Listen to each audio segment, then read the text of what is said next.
Long ago, after the great prophet Elijah was taken up to heaven, a new prophet rose in Israel, Elisha. At first, Elisha was just a servant, faithfully following Elijah, learning, watching, and growing. But before Elijah left, Elisha made a bold request. "Give me a double portion of your spirit," he said. It was not a request for power, it was a request for purpose, and God honored it. One of the first miracles Elisha performed revealed that God was truly with him. The waters of Jericho were poisoned, making the land unfruitful.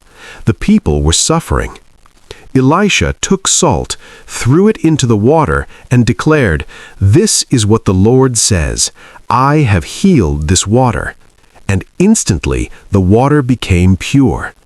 God had begun to work through him. Not long after, a widow came to Elisha in desperation. Her husband had died, and creditors were coming to take her sons as payment. She had nothing left, only a small jar of oil. Elisha told her something unusual. "Borrow empty jars from your neighbors. Do not gather just a few." Confused but obedient, she gathered many jars. Then Elisha said, "Pour your oil into them." As she poured, something miraculous happened. The oil kept flowing.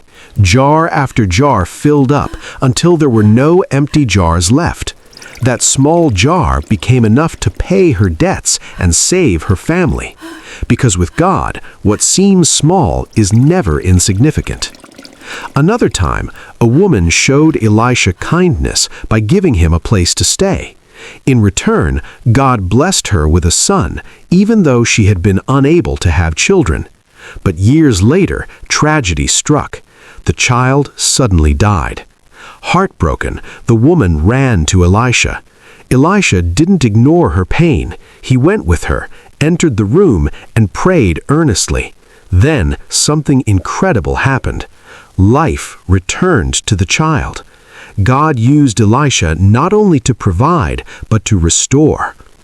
And then came one of the most famous miracles. A powerful commander named Naaman suffered from leprosy, a disease no one could cure.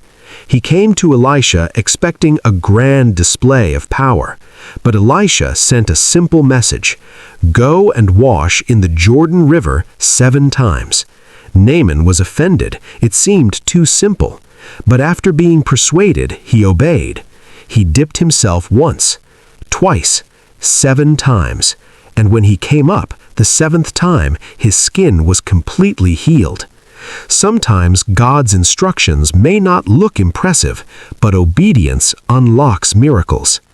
Elisha's life was filled with signs of God's power, multiplying food, revealing hidden truths, even making an iron axe head float on water. But beyond the miracles, his story carries a deeper message. God works through those who are willing.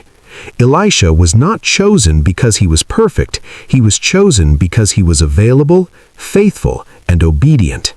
From healing water to raising the dead, from multiplying oil to restoring lives, Elisha's journey shows that God's power has no limit, and that same God is still working today. If this story inspired you, don't forget to like this video, comment your thoughts below, and subscribe for more powerful Bible stories every week.